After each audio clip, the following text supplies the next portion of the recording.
budgeting, savings, investing, stocks and shares, ISA, property, businesses, enjoyment, delayed gratification. So let's talk about it. The reason why most budgets fail is because they're based on imaginary numbers. Most people do not lose control of their money through one big decision. They lose control of their money through hundreds of small ones. In addition to a rainy day fund, you need a sunny day fund. This is the fund where if my girl calls me tomorrow and says we're flying out, I got the money. If I want new hair tomorrow or my birthday's coming up, I've got the money. Let's start having more of the correct conversations around money. And I believe we will see a rise of financially confident, financially independent, and financially strong women. It genuinely warms my heart. It really warms my heart that so many women have decided to give up their Saturday afternoon and turn up in the hopes of learning more about finance. And by the grace of God, that's exactly what we're going to do.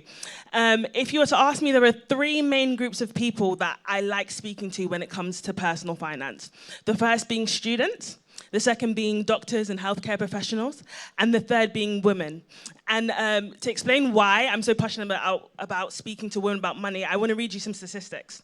Because research shows that women are significantly less confident when dealing with numbers and financial decisions. In one UK survey, 17% of women reported low confidence with numbers when compared to only 6% of men. Another research said around 77% of women would feel confident in making financial decisions compared with 88% of men, and only 49 women say they feel knowledgeable about building wealth compared with 66% of men. And it's interesting because I remember when I was speaking to one of my male friends about buying my first house, and it was quite a stressful period of time, and obviously I was working very hard to make everything work, and he must have looked at me and said, "Why don't you just wait until you get married?" Turn to a neighbor and say, "God forbid." Get thee behind me.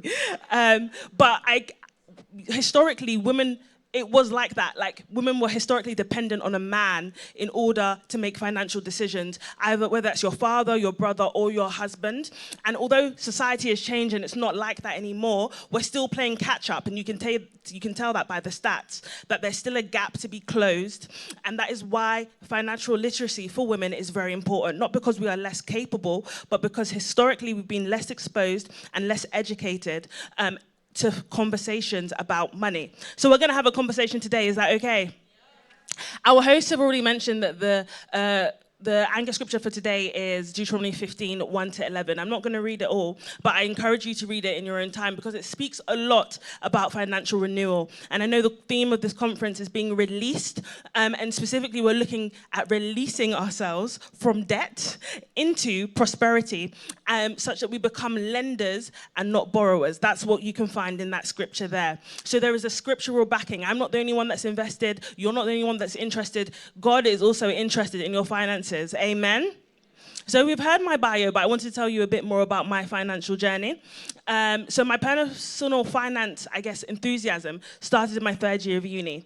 So as was mentioned, I'm a medical doctor, which means I went to uni for 5 years, and I also did an additional year as a master's down in London in UCL. So I was in uni for a grand total of 6 years. And in my third year of uni, I realized, oh my goodness, my age mates are graduating. My age mates are going into the working world. My age mates are getting jobs.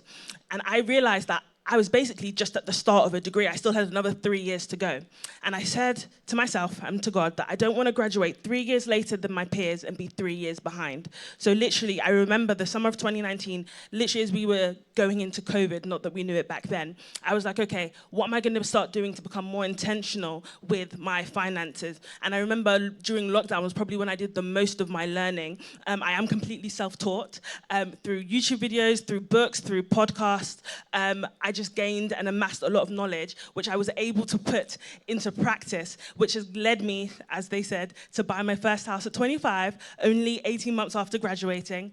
It's led me to be in a position now where if you add my savings and my investments, I could decide to quit my job. Like, I decided to do my job because I love it, but I would be able to survive probably for the better part of 2 years, if not more. And it's that optionality that I really hope that a lot of us can develop, that, you know, if your boss is stressing you, you know, if you decide that, oh, maybe I want to pivot, I want to try something else, or I just need a career break, it's not needing the salary to cover your immediate bills that is keeping you bound. Does that make sense? We're being released today, ladies. Is that okay? All right. So, very important disclaimer. I did say I was self-taught. I am not a financial advisor by any means.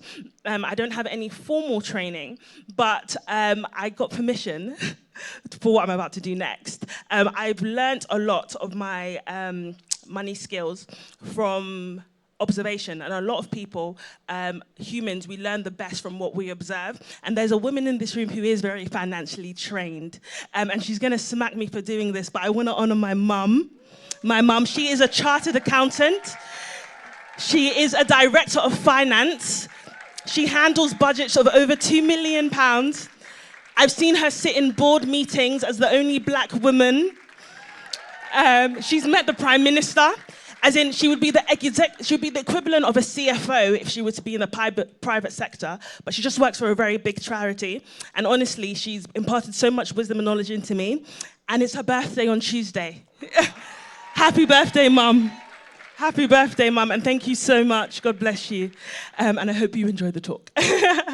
Right, so that's enough about me. What I want to know is what brought you guys into the room. I did request a roaming mic if possible. Does anyone want to stick their hand in the air and tell me what it is that brought you into the room today?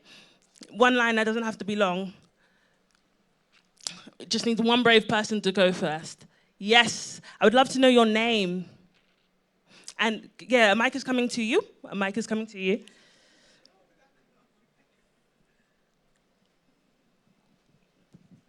Hello, hi. My name is Ogo. Hi, Ogo. I came today because I heard it was a finance session. Okay. And I recently started my first big girl job, so just learning how to use my salary wisely. Amazing. That is amazing. Thank you so much, Ogo. Anyone else in the room feel brave enough? Yes, over here at the front.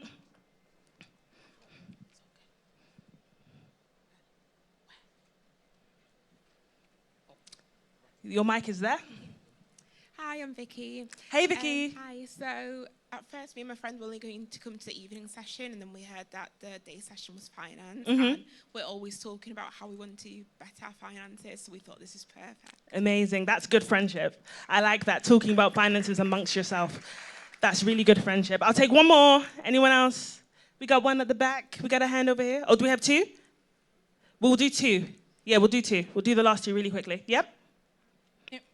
Hi, my name is Heritage. Hiya. And I'm here because I feel like there is a finance tip that is going on out there that I just don't know about. So Okay. I want to know about the tea. Okay. Let's see if we can find some tea. And last but not least. Hi, my name is Siki, and I came because initially I wasn't going to come, but I think that was the reason why I needed to come. Okay. Because finance is so, like, I don't know, like, it's just brushed a lot. Hard to talk about. So, yeah. Yeah. Okay. Amazing. Those are some really good reasons for being in the room. And you know what? I'm really glad that no one said that they came into the room to become rich, or they came into the room to become a millionaire, or they came into the room because they thought they were going to be the next Bill Gates or Jeff Bezos. Because, sorry to disappoint you, my goal today is not to make you rich. It's not to make you a millionaire. It's not to make you financially free yet. My goal today is to take you one level up. Somebody turn to your neighbor and say, one level up. One level up. So studies show that when we say things out loud, our brains remember it better than when we read it silently. And repetition makes thoughts or behaviors become automatic. So I'm going to get you to repeat after me. Say, I budget so I can save. Say, I save so I can invest. Say, I invest so I can enjoy. And again, I budget so I can save. I save so I can invest. I invest so I can enjoy. Amazing. And I've got a diagram here, which I came up with myself, and it's what I like to call the hierarchy of personal finance. And a lot of people, what I've realized is they struggle to get a handle and a control of their money because they're skipping steps. You see, this stage is pretty high up. And there are multiple ways onto the stage. I have 2 stairs to my left and to my right.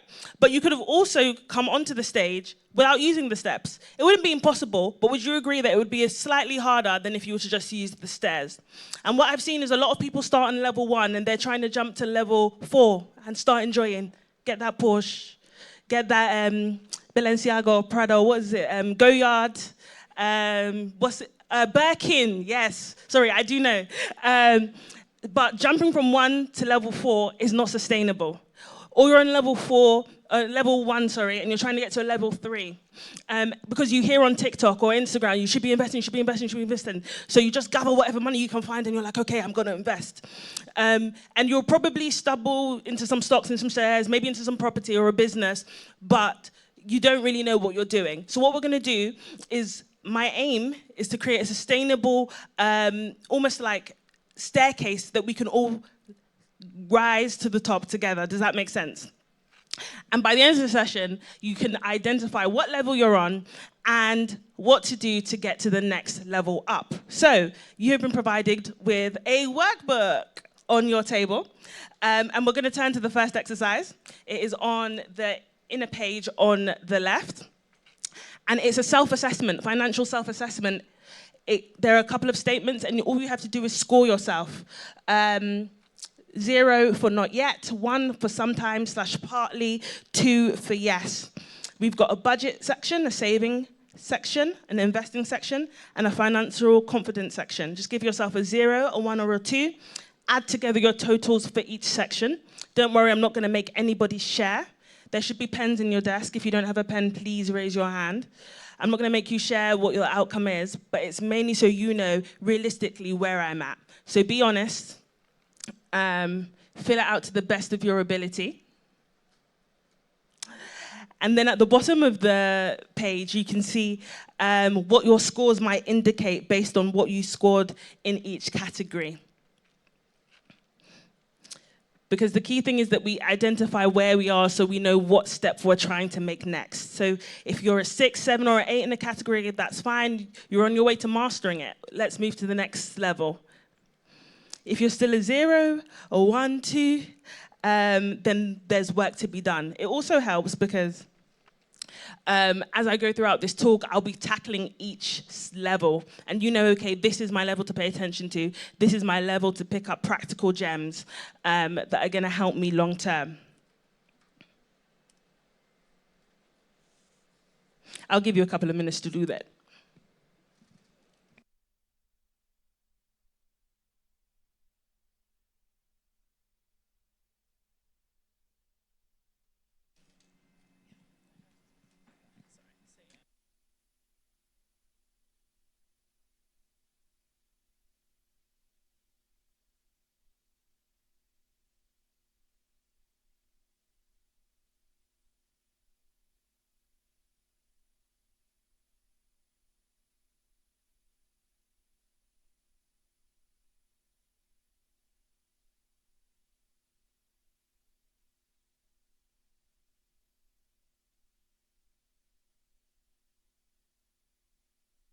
You got about 30 more seconds because I ain't got a lot of time left, guys. Let's keep it moving.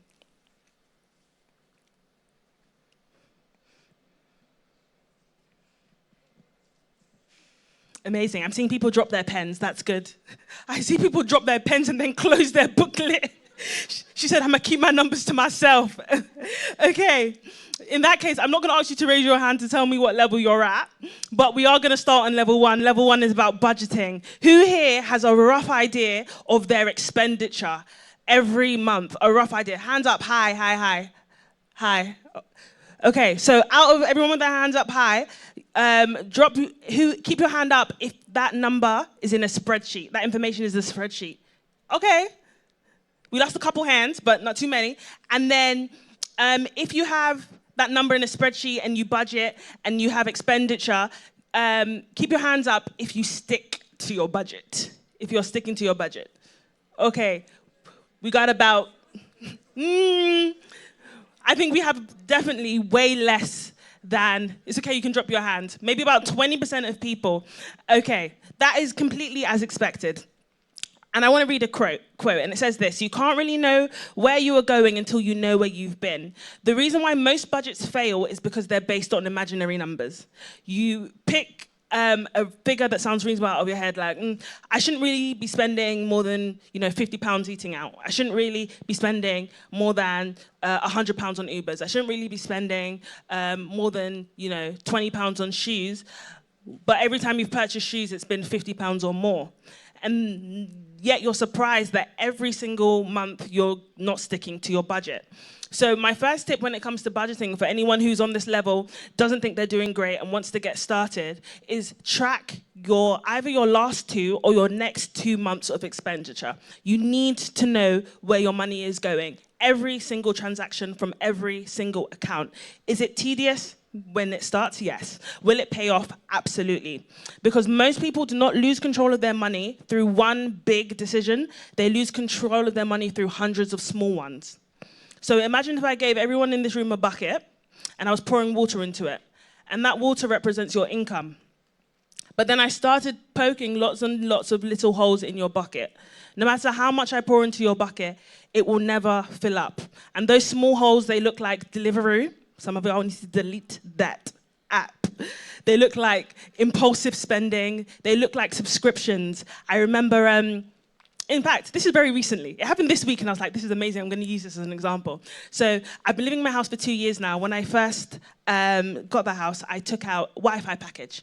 And it was a fixed contract, which meant I had to be with that Wi-Fi provider for 2 years. But because I fixed with them, they gave me a discount. So I think I was paying about £30 a month for Wi-Fi. And obviously, I completely forgot that they'd given me a 2 years discount, and then 2 years ran out last month. So as I was going through my monthly budget, I was like, okay, yep, that's expected, that's expected, that's expected. Suddenly, I see my Wi-Fi is costing me £55. I said, what? There are a lot of us here that you've been paying £60 plus for that phone for 4 years. Cancel the contract. Like, go onto a SIM-only plan. There are areas that you're overspending that you're not aware of because you're not looking at your expenditure. The same day, I went onto Vodafone and I refixed for less than the price I was paying originally. I'm now on like a £25 plan, and I've been paying £35 for the last 2 years. And it's literally as simple as, okay, I wouldn't have been able to do that if I wasn't already tracking where my money was going. Budgeting isn't about restricting yourself. It's simply about identifying the holes and then patching them so that you can slowly begin to see, okay, I'm doing a bit too much. We need to cut back in this area. Like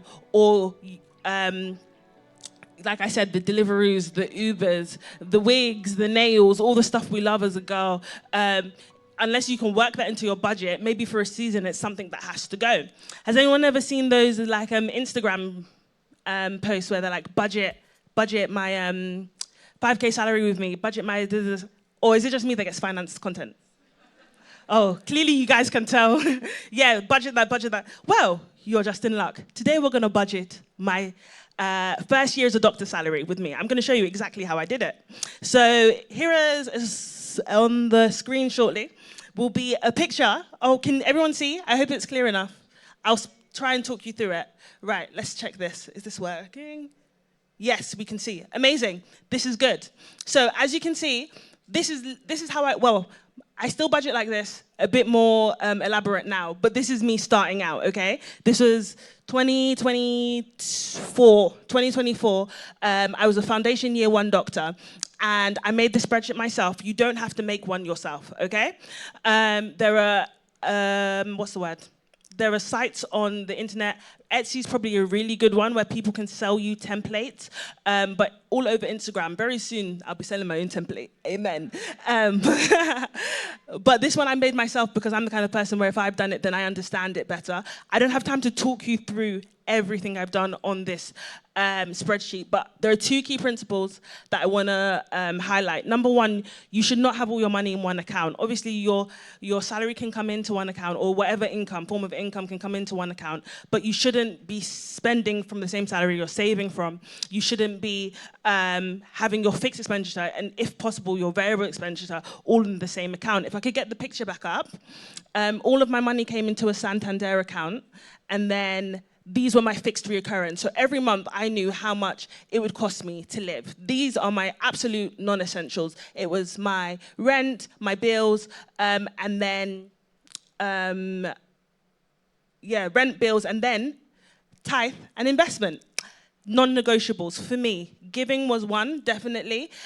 So I budgeted that in. So it isn't a thing where, oh my gosh, I'm out of money, out of the window goes giving. And it's not, give to get, give to God so I can get more money, but it's more of a posturing of my heart. I like money, if you can tell. And I know that this is an area where I would be predisposed to becoming prideful and start thinking that I, of my own volition, have amassed this wealth for myself. So I budgeted my tithe into my spreadsheet monthly, so it's something that I knew I had to give. Secondly, you might have heard pay yourself first. So I direct debit into my investment account. As a way of saying, before I've spent anything on variable expenditure, I've sorted myself out. I'm paying that money into my future. Then in this category, I have my variable expenditures. So every month back then, I think I gave myself £500 to spend, and that would do my groceries, it would do my petrol, it would do lunch at work, it would do dinners, parking, whatever you see there is what I did variably. This was all from a Monzo account. So every month I would get paid into Santander and then it would go into my Monzo account and I would write everything down. Because by the time you write McDonald's, you'll stop buying McDonald's. Do you get what I mean? And then in the middle section, I had one-offs, things that don't happen every month, and they're technically not part of my main expenditure, but I forecasted for it. If you go to the next slide, this would be an example of an unfilled out budget. And down here is that expenditure that I'm forecasting for that month.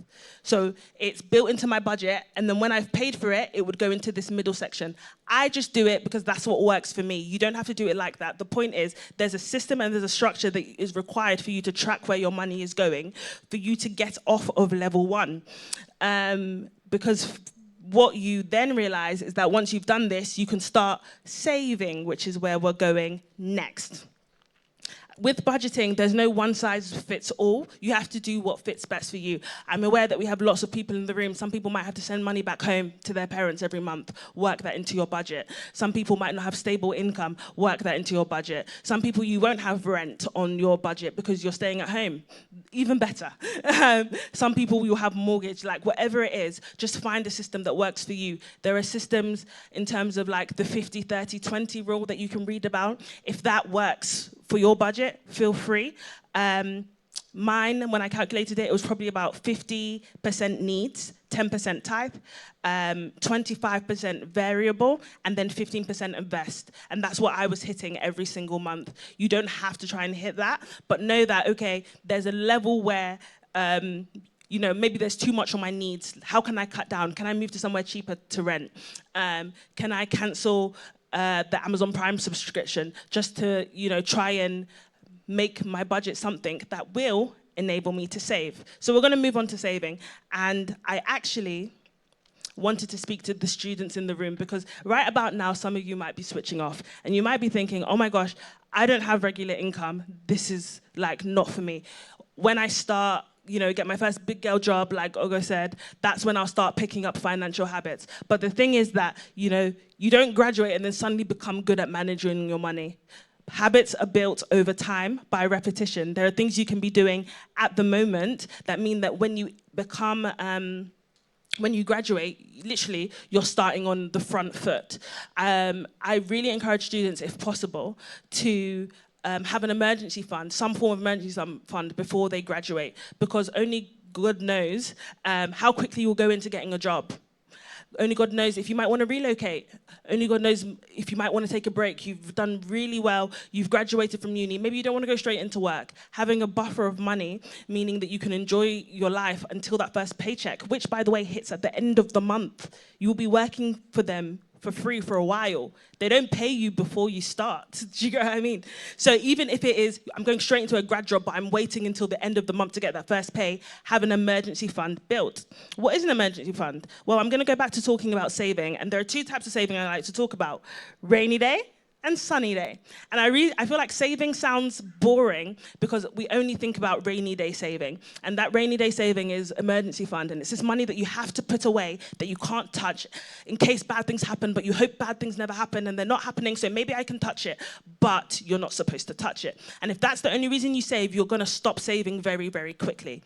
So in addition to a rainy day fund, you need a sunny day fund. You need this is the fund where if my girl calls me tomorrow and says we're flying out, I got the money. This is the fund where if I want new hair tomorrow or my birthday's coming up, I've got the money. This is the fund where, I've had a hard day and I want to do retail therapy. I'm not saying that's wrong. We're doing it in a controlled measure. This is what the money is there for, okay? What we're not going to do is crash out and blow everything, but we're going to intentionally put money aside. So maybe one day you're feeling a bit, and you need that delivery, you need that whatever it is, we can do it in a controlled fashion. Does that make sense? So with regards to emergency funds, they say that's 3 to 6 months of expense. That's a lot of money, guys. If you, like me, my junior doctor salary was about 2.5K a month. That would be times 3, quick math, 7.5, or between 7.5 and £15,000. If I told you to give me £15,000, you'll say, how long is it going to take me to get there? And let alone sunny day save, and let alone invest. So break it down. Have levels. Start with your first 500. After that, you've hit goal 1. You can go to goal 2, your first 1,000. After that, I'm aiming for 1 month. And it's, gradually building that up simultaneously. And there's ways in which you can tell yourself in terms of like, okay, I've hit my first 500 in my emergency fund. Extra money can then go into my sunny day fund. Then I'm coming back to my emergency fund. Because what you realize is now, you get an unexpected bill. You don't have to go into your overdraft. You don't have to use a credit card. You don't have to borrow money from your parents or your friends. You have the funds for it. And then eventually, over time, you can get to 3 to 6 months, but it's a lot more achievable. The last thing, is this the last thing? 2 things about saving. You need, and I would write this down, you need a high interest, easy access, cash ISA. High interest, easy access, cash ISA. After this session, type that into your phone and Google what options come up, okay? They're not gonna be your regular high street banks. Your bank for a savings account will offer you 0.5 to 1%. The rate of inflation is about 3.5. So what you want is for this cash that has to sit there just in case, at least let it not lose value. So find an account where even though it's sitting there and you can't touch it, it's growing with the rate of inflation. You're looking for banks like Trading 212. You're looking for banks like Leeds Building Society, Vanquise. It changes because they all have different offers at different times. So you just want the best account at the moment that will give you the highest interest for your emergency savings fund. Easy access means I can take the money out today. It'll be in my regular account tomorrow. A lot of banks for high interest want to lock your money away and you can't touch it for a year plus. Don't fall into that trap. High interest, easy access. Is that okay? Try and automate your savings, set up a direct debit so you don't have to think about it, so you're not tempted to spend it.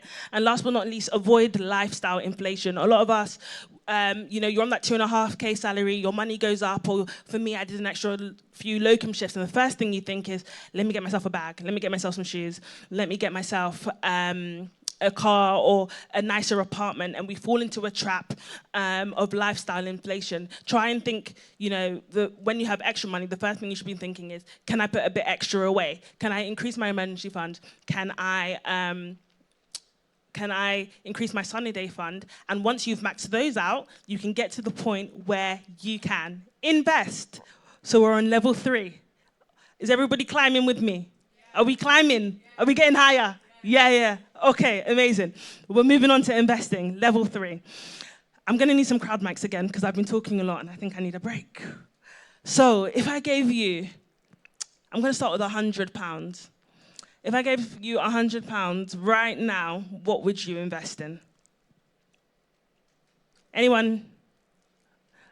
I've got a hand over here.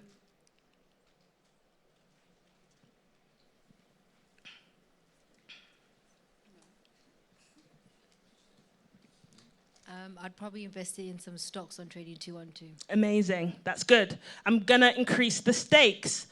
If I gave you £1,000, anyone want £1,000? Nobody wants £1,000? I have £1,000. I'm not gonna give it. Yeah? If I have £1,000, what would you invest it in?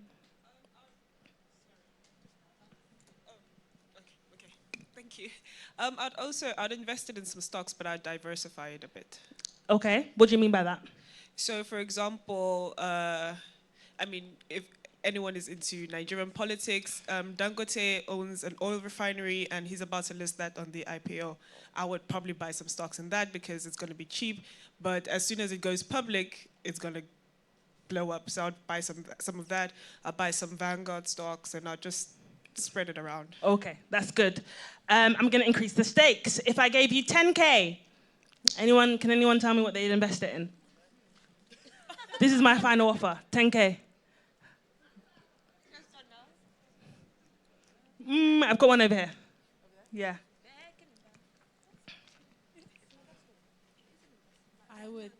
I would start looking into property. I think 10K is a good start to see what I can do in terms of a mortgage. Maybe I could rent it out. Maybe I could. How much the house you buying? Well, I'll just start. If it's a small flat, whatever it was. Small flat. Okay, okay. It's not impossible. It's not impossible. It's a good start. Okay, cool. All right. So let's start with what is an investment. An investment is anything you use money to buy that puts more money in your pocket than the money you put in it initially. It might not give it to you back straight away, but the point is I put this money down and eventually I'm getting more money back. It is something that holds financial value for future benefit. Emphasis on the future. I don't know if anyone has seen like Forex trading and things like that.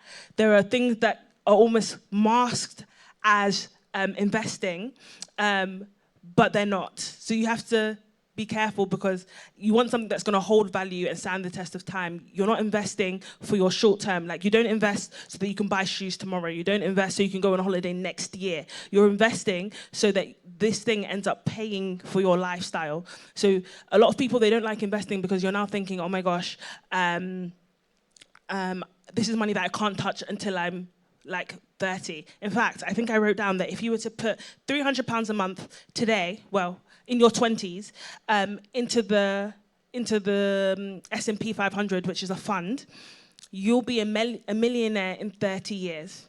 And that is by having 100K of your money down, and the rest would be in interest. And a lot of people hear that, they think it sounds great, but they're also like, I can't wait 30 years. But the alternative was the 30 years pass anyway, and you're the same way you are now. You're broke. Not saying that you're broke currently, but you don't want to be broke in 30 years' time. Am I right? Yes, please. Please. So I think, and I was going to get onto this later, but a big issue we have with finances is this conflict with instant gratification. And it's like, I don't want to put that money away because it means that, I can't look like my peers now. I can't flex like my peers now. But your future self is begging you to start investing today. So let's talk about investing. There are three main ways that you can invest, and most wealthy people have a mix of all of these. Start with one, don't get overwhelmed, but have the aim of diversifying your portfolio as the time goes on. And that starts with building confidence. I'm not expecting you to do this all straight away, but the reason why I started with 100, 1,000, and 10,000 is to show you that every stage something is possible. And I love the £100 answer because that is exactly what I did. That is exactly what I did when I started investing in stocks and shares. It was around COVID time. I think I got the Trading 212 app, and I opened a cash stocks and shares ISA. And in the stocks and shares ISA, I literally must have put like £50. This was money that I was not afraid to lose because whenever you invest, capital is at risk. But I just wanted to dip my toe in the water. I was like, okay, let me try and buy a bit of Apple. Let me try and buy a bit of Google. Let me try and buy a bit of Microsoft and see what happens. I can't remember what happened exactly. I lost some things, I gained some things, but I got comfortable putting my money into an investment. That's what a lot of us will need to do leaving this session. Just get comfortable putting your money into some form of investment. A stock is a piece of ownership of a publicly listed company, the big companies that you've heard of. If you don't know what to invest in, do what I did. Go with something that you've heard of. Oh, Coca-Cola. I drank that last night. I can buy some of that. It's literally that simple to get started. I think the issue with a lot of us women is we overcomplicated things that we don't get off the start line. Obviously, there are ways that we can now invest with strategy and invest with wisdom and invest bearing in mind, what's going on in current affairs and things like that. But if you just need to get off the starting line, okay? Just get started. So if you're not so confident with stocks and you don't know what businesses to buy, then the next thing you need to look at is funds. And funds is probably an even safer way for most of us to start. I think everyone in this room could put £10 in a fund. If I had the time, I would make you do it now. But a fund, if a stock is like a slice of an orange, or a piece of a pineapple, or a segment of an apple, then a fund is a fruit salad. Okay? So someone's chucked all of them into a bowl, mixed it, and then you can take a spoon of that of fruit salad. You can buy a spoon of that fruit salad and have a bit of everything. So S&P 500, that is a fund, okay? It's a fund that you can put your money into, and you own a little bit, a very, very little bit, tiny bit of Apple. You own a tiny bit of Coke. I think it's the top 500 performing countries in the US. But also within your funds, you want to be able to diversify, because only God knows, where Trump is taking America at the moment. So maybe you don't want your funds, your money only in the S&P, because that's only America. So maybe you want to try a different fund. FTSE, I believe, is the top 100 UK companies. You can do a bit of that. What I do now, I use a platform called Vanguard. I'm going to start looking at the platforms in a second. And I invest in a blended fund.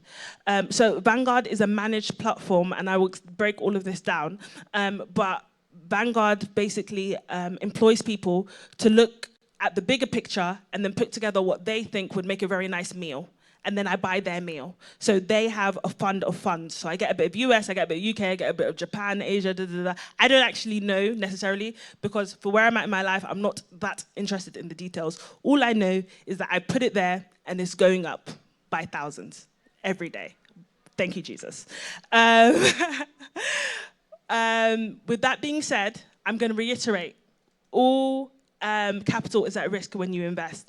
And because we're investing for the long term, you have to be wary that nothing you invest goes up like this. Nothing you invest goes up like this.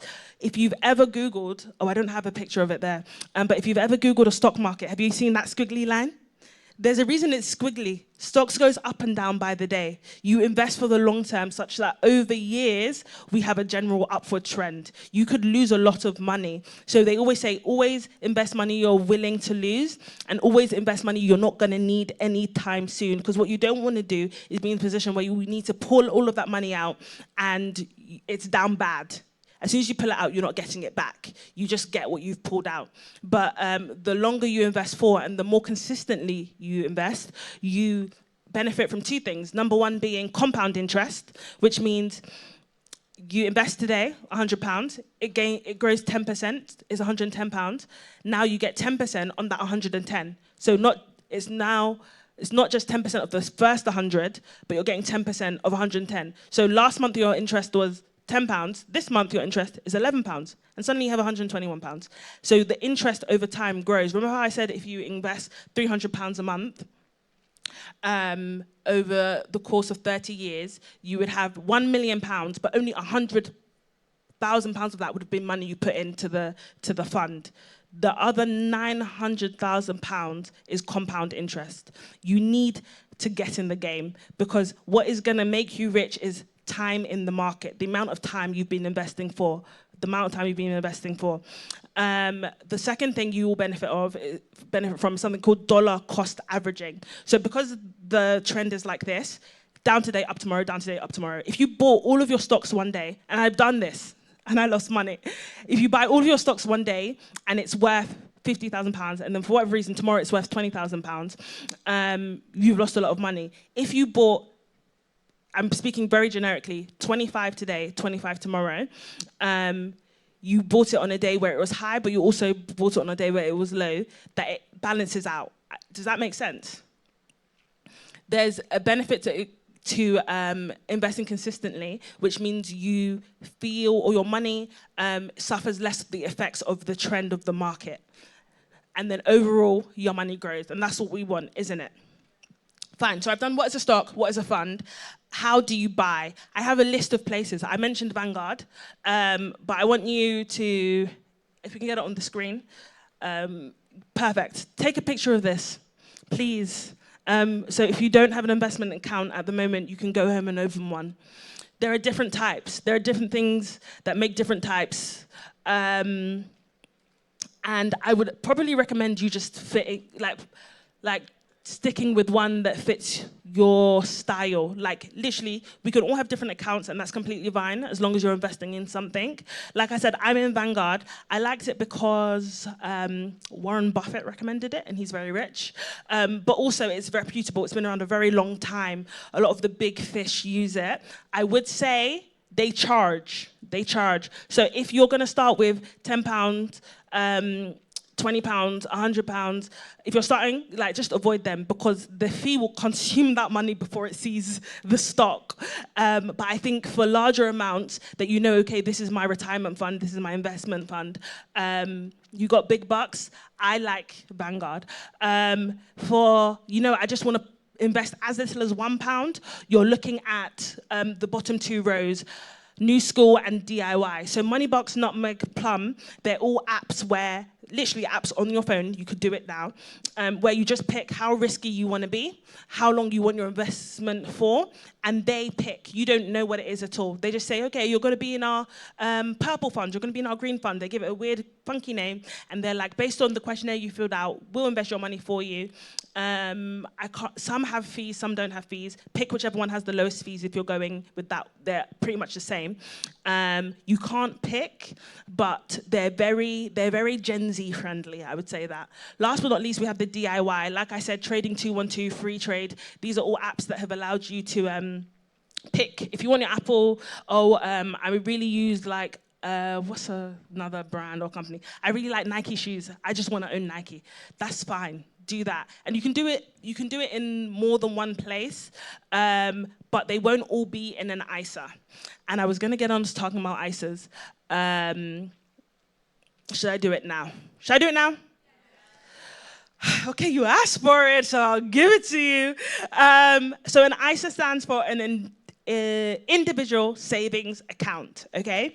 And the major benefit of ISAs, and the reason why you hear everyone saying, get an ISA, get an ISA, get an ISA, is because ISAs protect your money against tax. If any of you have encountered HMRC one-on-one, bro, you'll know that you want to avoid the tax man at all costs. Now, what you might not know is that after a certain amount of money, I have a feeling off the top of my head, it's £1,200, they will start taxing your interest. They will start taxing your interest. It doesn't matter if it's in a savings account or a stocks and shares ISA, the government will come for you. So, but they made this rule that if that money is in an ISA, no matter how much interest you gained on it, we won't touch it.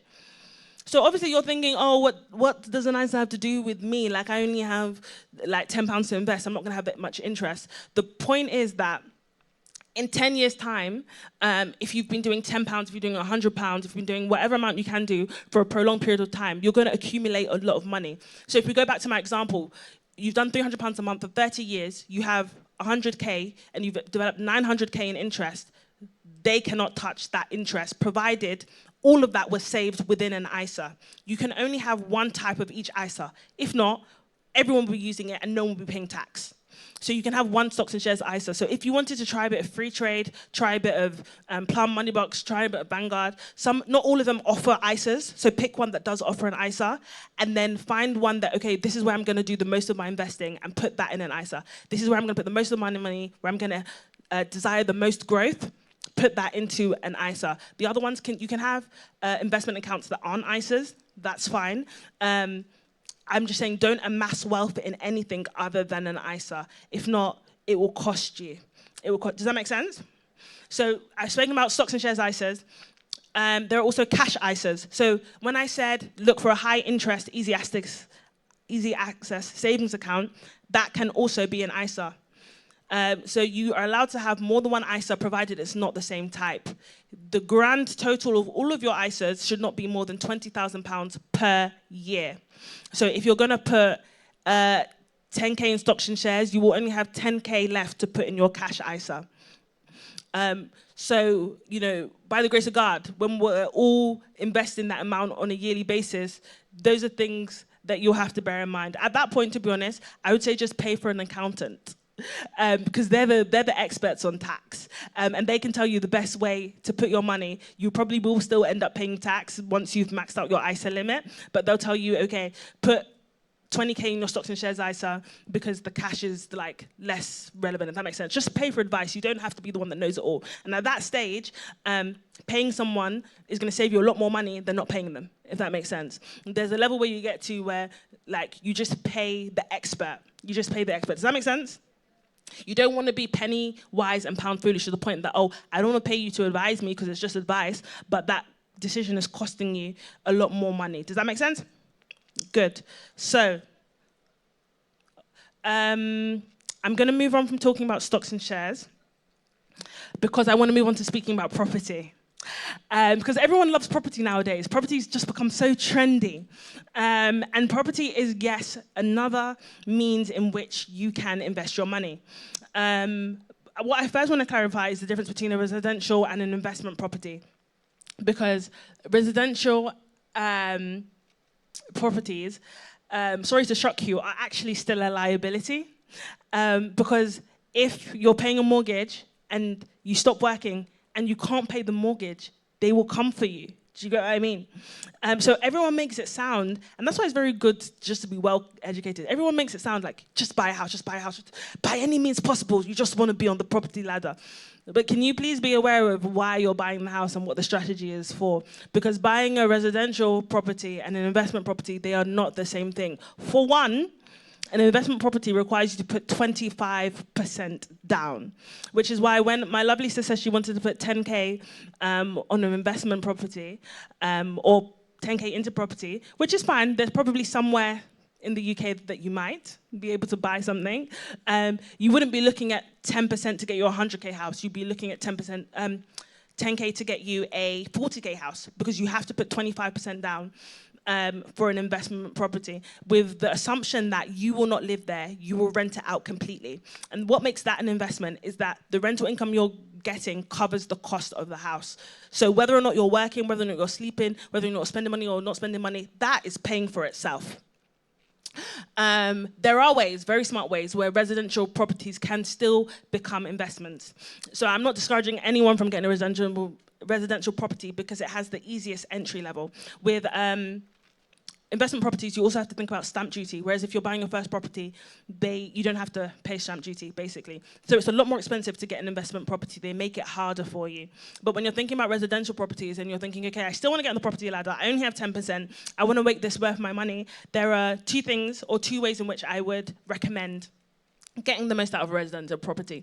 Number one, if possible, renting out one of the rooms or two of the rooms. If you're fortunate enough to buy somewhere where you have spare space that you can either use as a spare room or an Airbnb or whatever, and you feel comfortable doing so, that money then gets to go on the mortgage or towards the bills, and then suddenly, your expenditure goes down. So imagine you get a 3-bed house, the rent between the two people are covering all your rent and all your bills. It's basically like you're living for free, but you own the house. Then the second way you would benefit from a residential property, which is why I would still recommend most people do it, is what we call capital appreciation, which is the fact that if you buy a house today for £100,000, in 2 years' time, the likelihood is it will be worth a lot more than that. And something that I've been able to do is leverage the equity in my property through remortgaging to pull some money out and then put that in another form of investment. What that means is your house is worth 100K, so you have a 90K mortgage on that house. And you've been paying that off. You get another mortgage on that house, but now your house is worth 150K, okay? So you go to another lender, or the same lender, doesn't matter, but a lender is the equivalent of a bank, whoever's giving you your mortgage. And you're like, oh, my house is worth more now. Can I have the money that it's worth? And they're like, okay, they do their calculations. And then they're like, okay, if your house is worth now 50K, we can lend you 90% of that value. That's 135K. Remember, you're still owing somebody else. Let's say you've paid off, 10K of that. You're still owing them 80K because you took out a loan against the house originally. But now you have 135K that this new bank is going to give you. You first give that bank, you have to, like they make you, give that bank their 80K back. And then you are left with, quick maths, 20, 35, 55K. And that goes straight into your account.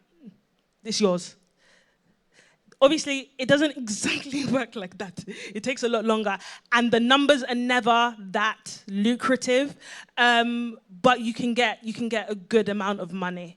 And a lot of people that I know, a lot of people that are very rich, they've used a property to pull money out to invest in either another property, to invest, a lot of people do it to invest in business, and basically grow their wealth. That is a very good way of growing your wealth.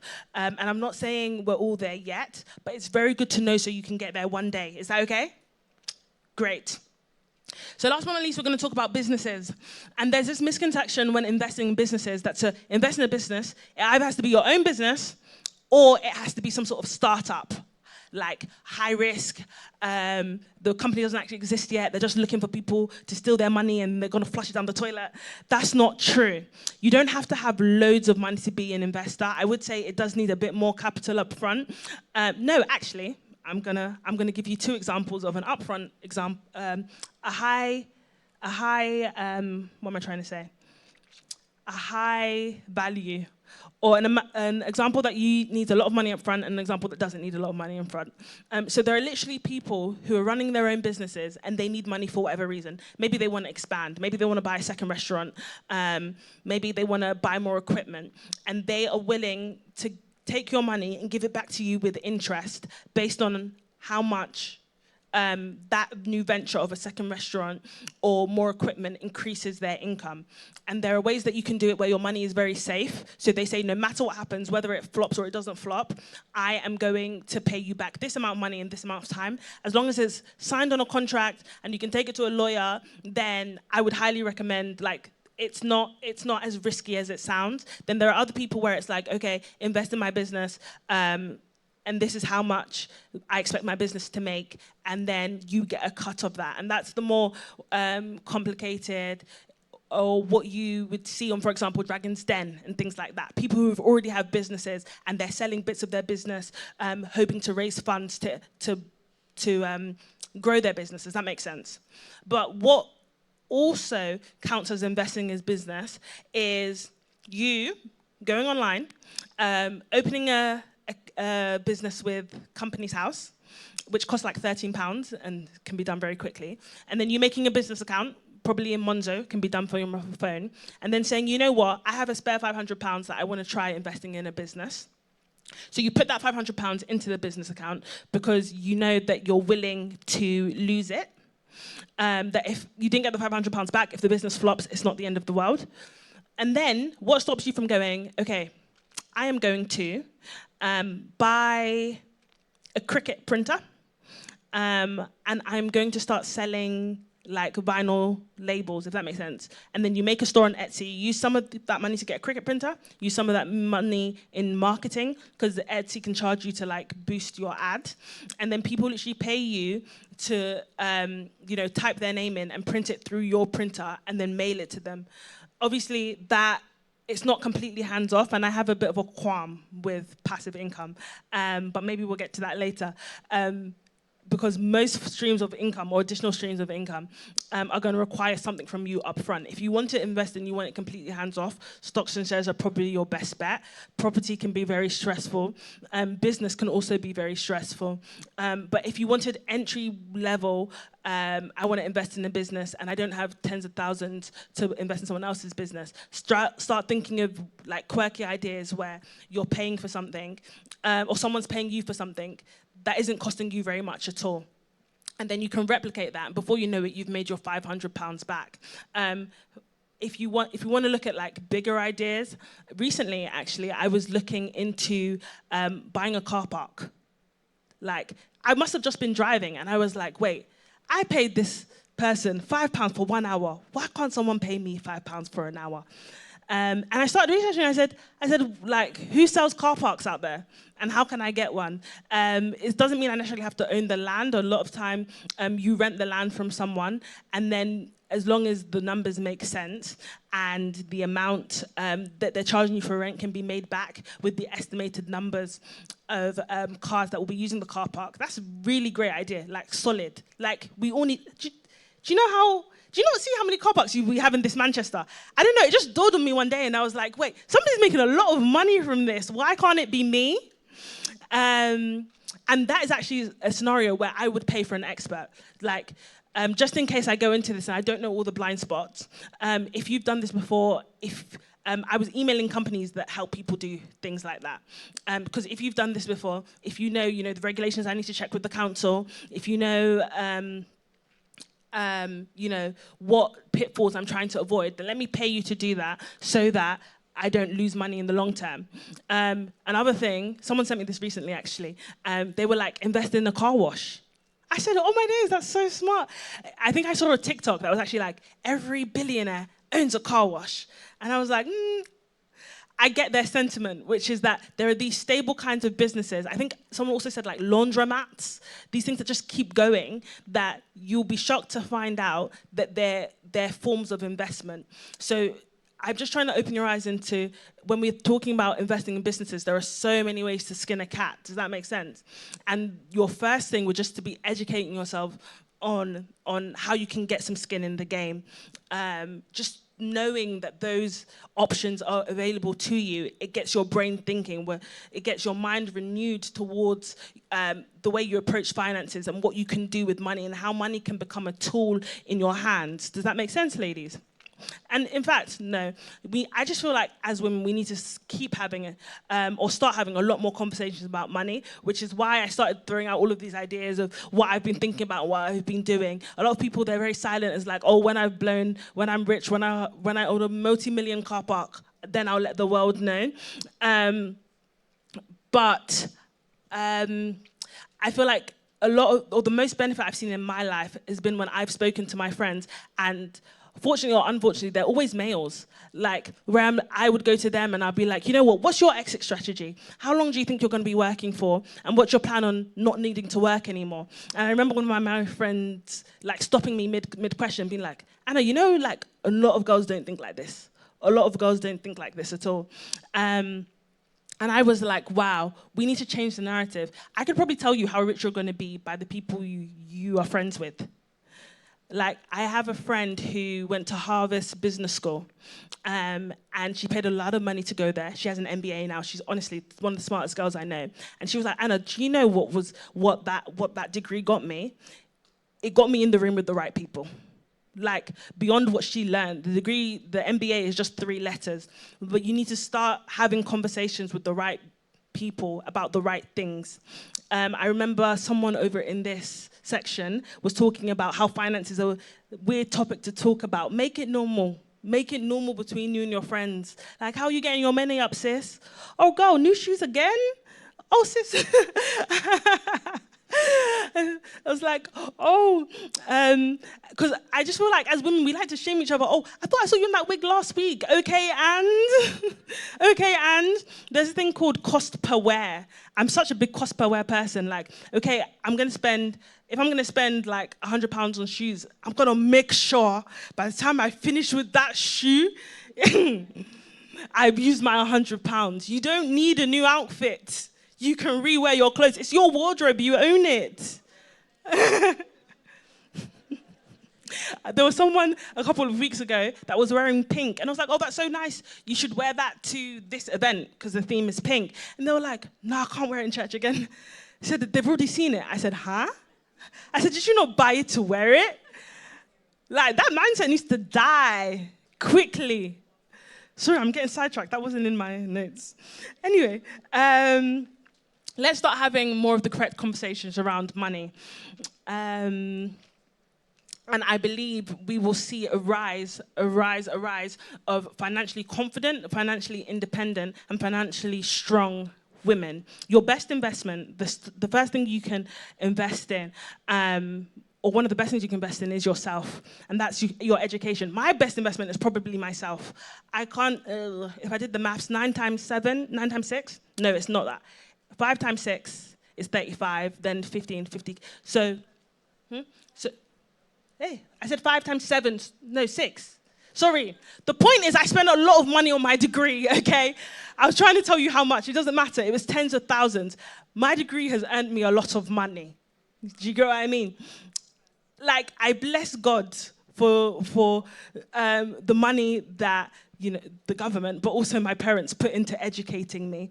And it doesn't have to look like a degree. It can look like a course. It can look like a new skill. It doesn't even have to look like investing money. It can look like investing time. Investing time. A lot of people, when you're money poor, you're time rich. Because you're not employed, you don't have anything else to do. So use that time.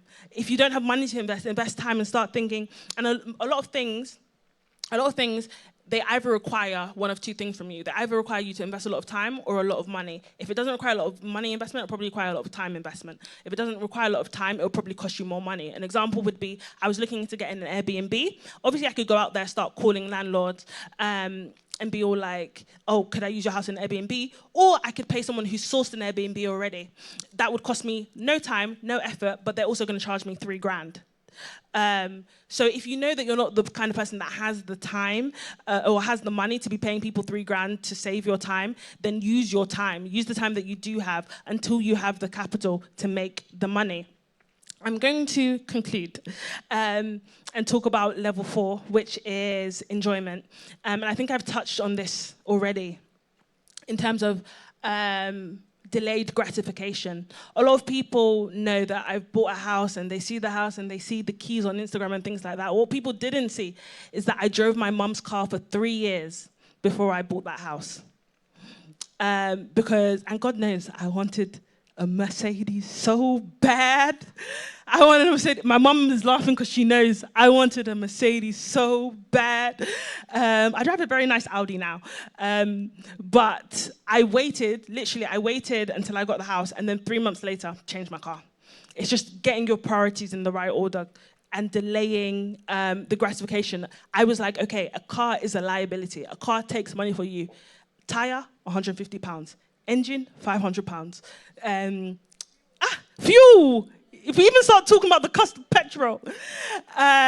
So I said, okay, asset first, liability next. So let's start reprioritizing the order in which we decide to save our money. I'm not against enjoying. That's why I spoke about having a sunny day fund, but let's enjoy responsibly and sensibly. When I speak about enjoying sensibly, I wanted to quickly touch on, because of time, I can only touch on it, the idea of like credit and credit cards. People are very scared of credit. People are very, very scared of credit. Credit is not wrong. You just have to do it responsibly. There are ways you can build credit without having a credit card. I would tell everyone, do not get a credit card unless you have an emergency fund, because that credit card will become your emergency fund. And as soon as something goes wrong, you're going to get yourself in debt very, very quickly. I didn't have much time to cover like tips and tools to getting out of debt. There are so many methods, avalanche, snowball, things that you can put in place. I think what is important leaving this session is deciding your strategy. And if we have time at the end or at the break or whatever, I would encourage you to fill in this page of the worksheet, because it gets you to start thinking about, okay, where do I want to be and how am I going to get there? But with regards to credit, if and when you do get a credit, which I would recommend because you do need a credit history to be seen reliable in the eyes of the bank, there are very smart ways to use credit. So they almost incentivize you getting credit because they want you to end up in debt. But you can use those incentives to your benefit. Guys, I put everything on my Amex. I am an Amex stan. If you want a referral code, come and see me after. Only if you have an emergency fund. If not, I won't talk to you. But it's because my sister, who's also in the room, can testify to this. Me and her bought tickets to go to America and back for £150 because of how much I spend on the Amex. Petrol, Amex. And here's the thing, it's things that I would have bought anyway. So the reason why they incentivize it is because you'll now start overspending to get the points. Don't do that. But if I was going to pay for my car insurance, my house insurance, if I was going to pay to furnish my house, which I was anyway, and I had the money in a separate account, put it on a card that is going to benefit you. And it doesn't just have to be travel. It can be hotels. It can be cashback. It can be shopping. There are some cards that you spend on and they give you vouchers. There's a card that you spend on, they give you Deliveroo credit. Do you know what I mean? Just look at what's out there. And I'm just trying to just open your mind. Literally, this is financial renewal. Open your mind to what's possible. I'm not expecting you to do all of this all at once. And that's why I left it until the last level, because I'd rather you focus on the elementary stuff and the foundational stuff first.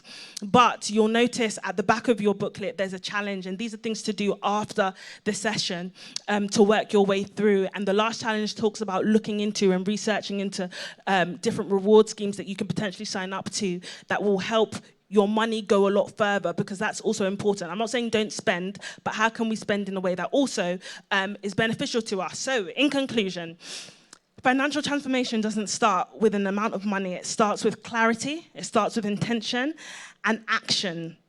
The data shows something interesting, that women are less confident, but they're often better at managing their money. So what I'm encouraging everyone in here to do is to get in the game.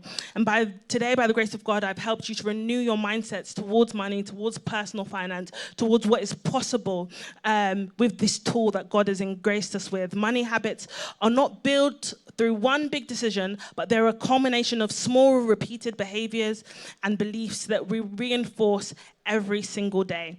So I'm going to end with the same mantra that we learned at the beginning, but this time we're going to say it with a bit more understanding. So, no, you know what? I'll start, you fill in the blanks. So, I budget so I can, I save so I can, I invest so I can, I budget so I can, I save so I can, and I invest so I can.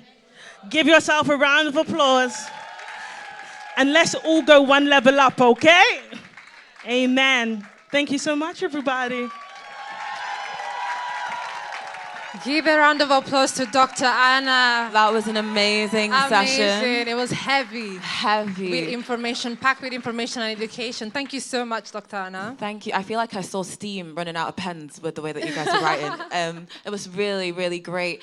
And the thing about this renew side of the conference is that in order to renew our mind, we need to get information, right? So I hope you've taken out the old and put in some new, but I hope that you won't just take only what she has said, because she got here by research, by investing time. And so also within whatever you do afterwards, really get into it, look into it, and invest time to find out more about what's been spoken about. Because as we said at the beginning, we're not financial advisors, but there are results that have come from research that have been done and taken time to find out. So really do get into that after this session. Also, I'm so inspired because we are not financial experts, but you can see that you do not need to be a financial expert to do well for yourself and do well with your finances. So thank you so much, Dr. Anna. We're going to be asking some questions because, again, you've given us so much information. So we have some questions for you. But if anyone else in the crowd has questions, please put your hand up and someone with a mic will come to you. Also, remember our signal. If there's anything that you don't understand, you need clarification on, turn your flashlights on, okay? Okay, so you've spoken about a few things, actually. And one thing for me, I'll be the selfish, I'm going to ask a question that is on my head. You spoke about locuming as a medical professional, right? So I am not in the medical field, so when I think of locuming, I think of it as contracting in the corporate field where you're basically most times self-employed. People employ you to add value or create impact in a short period of time. You're not a full-time employee, but you get paid at a higher rate because of the impact that you are and the value that you're providing. So now, because of that, I guess locuming, contracting, whatever, you can earn good money. However, there's plenty high earners that are still living paycheck to paycheck. So what financial mistakes do high earners make most, and what tax smart moves should people in certain tax brackets know about? For example, the gift aid with charities and churches, pension contribution, capital gains tax, which you've mentioned before, salary sacrifice, anything of that sort. Okay, so High earners. Okay, so in terms of mistakes with high earners, the biggest mistake would be lifestyle creep, which is, you know, my income has increased or I've gotten a bonus or a promotion, therefore I can do this. So my rent goes up because I want a nicer apartment, or I take out finance on a new car, or any of those things. I was going to say, or I get Invisalign. Guilty. And I'm not saying those things are bad, but I think it's a bit about what I mentioned before, which is doing things in moderation or in proportion, that for everything I'm going to use this increased amount to spend on myself, how much am I going to put that towards my future or spend on my future self, and making sure that balance is right. In terms of how high income earners can protect themselves, do you know what I realized? I think it wasn't until my first paycheck, I was in a group chat with a bunch of doctors and everyone started sending screenshots like, what does this mean? What does this mean? What does this mean? That most people don't understand how tax works. And obviously you grow up thinking that what you grew up around, which is an accountant who deals with tax, is everybody's reality. So in terms of high income and high tax bracket, I think defining tax is probably the best place to start. Everyone should get 12,570 pounds tax-free from your salary. After that, between 12, I'm going to say 12 and a half because it's an easy number. Between 12 and a half and 50K, you're taxed at 20%. Between 50K and 100K, you're taxed at 40%. And then it gets a bit complicated after that. If you're earning six figures, come find me after, and I can explain what that bit means. But once you get to that 40% tax bracket, which is what you meant in terms of high income earners, there are things that you can do to help reduce the impact of that tax.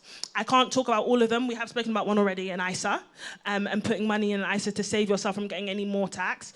But in terms of gift aid, if you give regularly to a charity, for example, your church, and it's registered as a charity, you can claim a percentage of that back from the government. You literally submit a form online. It's called a self-assessment form with HMRC. I can testify because I helped someone in this room. I was like, you know, you can do this. And they got a healthy sum back. You can backdate it as far as 4 years. So let's say you've been giving like £200 a month, for example, the government will give you 25%, mum? 25%? Yeah, 25% of that back. So that really adds up. And imagine if you did that for the last 4 years of your giving, only if you're in the 40% tax bracket. The second thing to do with pensions, which is really good, is you don't pay tax on the money that goes into a pension. And once again, people don't like to use it because you're thinking, oh, I can't touch that money until I'm in my 60s. But instead of being taxed at 40% on that money if you get it now, you don't get taxed on it at all. And then the first, I think 25% of your pension when you take it out is completely tax-free. They won't touch it. Then after that, it starts at the bottom of that, the brackets that I just explained. They'll start taxing you at 20%, then 40%. So you're almost like doubling the amount of tax-free money you're entitled to. So that's why people overpay into their pensions when they earn a lot, so that, sorry, because I know there are a lot of questions, so that they can save themselves on tax. Those are two things that I'll mention. Amazing, thank you so much. Do you have a question, Jemima? Yes, I do. So clearly from your personality, we can tell that when it comes to money, you're quite solid, quite confident, quite on your feet. And you mentioned one of my favorite people, Warren Buffett, and when it came to investing, what's really interesting is that he invested like in over 100 companies, but what actually gave him his wealth was about three gave him his major wealth, and then I think it's like 10 that were very big winners as well.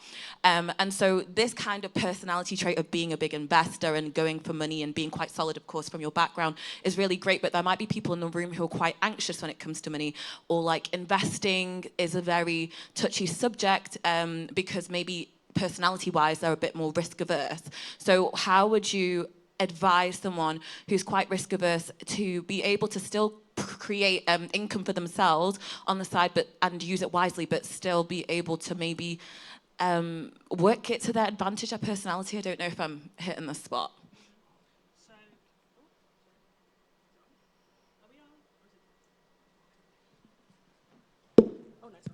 Okay, sorry. Sorry, remind me of what you said. Personalities. Personalities. Okay, so with investing, if we're talking about investing specifically, no risk, no reward. But there's also low risk, low reward, and then there's high risk, high reward. So nobody's forcing you to be high risk if that is too uncomfortable for you.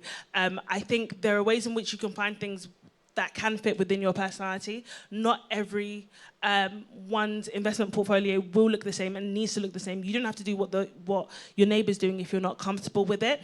If we're talking about like lower risk investment, there are things like bonds, government bonds, where you loan the government money and the government does give it back. So if you search government bonds, it's also a form of investing, but it's not like a stock or like a share. I think I would also invest in knowing yourself and understanding what has influenced my relationship with money. Is that coming from a healthy or an unhealthy place? And if so, what can I change that? If I don't want your personality to be an excuse for what you achieve financially. If it's just a case of you understanding yourself better and then therefore intentionally challenging those areas where you would be naturally less inclined to act. Amazing. Thank you so much. We don't have that much time left, so there's a few questions that people have sent on the Slido. If you do have any questions, please scan the QR code or much faster, raise your hand and we'll give you a mic. So I'm just going to go through some questions. If it could just be a quick sentence. Someone said, what is the meaning of equity? You mentioned gaining equity when you remortgage your house. Yes. So the equity is... what's the best way to describe this? It's to do with the value of, it's almost like imaginary money. Yeah, that's the best way I'm going to describe it. It's like imaginary money.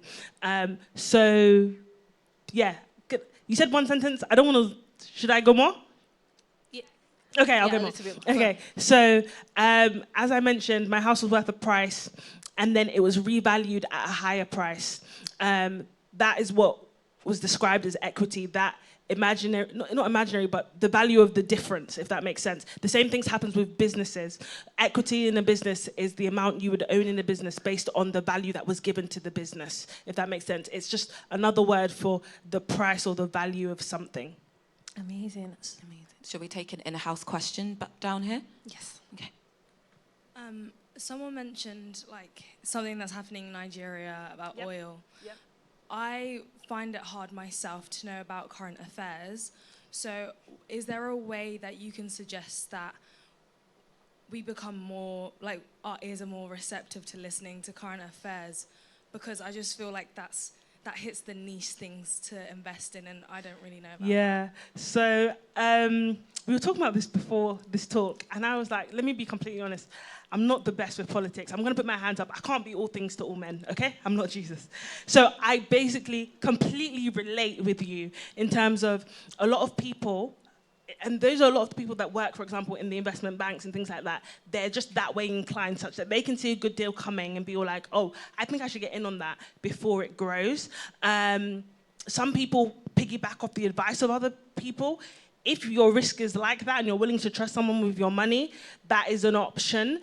The easiest solution would obviously to try and keep your ear to the ground, try and read more, alerts on your phone. People are making news so much more digestible in so many different formats. And I would say doing your research to find one that is specifically targeting the information that you need. So there are financial news, Financial Times, so you don't get all the other stuff, but you specifically get financial news. I think the only other thing I would say is not limiting yourself in terms of you can still get wealthy even if you're not the first one to buy Dangote stock. Do you get what I mean? You definitely should be educated. Your education will be the biggest investment. And the more you can read the news, the further it will get you. But if you commit to the principles, whether or not you know the news, your money will grow. Fantastic. I do have, there's a few questions in relation to this, so I'm just going to group them all. But how does your faith affect finances and your outlook on giving? Specifically as well, people have been asking, with tithe, do you calculate your tithe before or after your income tax? So what you saw on the spreadsheet, I think the income amount was maybe like 2.5 grand, and I must have tithed 300. So I am of the opinion, in terms of what God has told me, that I like to round up with my tithe. Like 10% is the floor, not the ceiling, for me. So that's just a practice that I have been engaging in. So it's not answering the question directly, but I'm saying that I don't know if that was based off of the amounts they saw on the. They put it back up. I round up. I do. Let me just answer. It was actually a significant amount more. Sorry, I didn't realize. From my memory, it's because I locumed, sorry. So I was adding together the locum amount and the salary amount and then taking 10% of that and then rounding up. And that was on the post-tax amount. I'll just say it, yeah. Amazing. Just one little note. Someone mentioned studying on a low income and also as a student, just so that we don't repeat ourselves. Guys, can I say something? We did a great series on this at That's KC. it, yeah. I'm going to say, watch the last 3 weeks of our live stream. There's offering videos. I think we're going to release them as clips. They will answer all your questions better than I can. Could we just please clap our hands to Dr. Anna? Thank you so much. That was so good.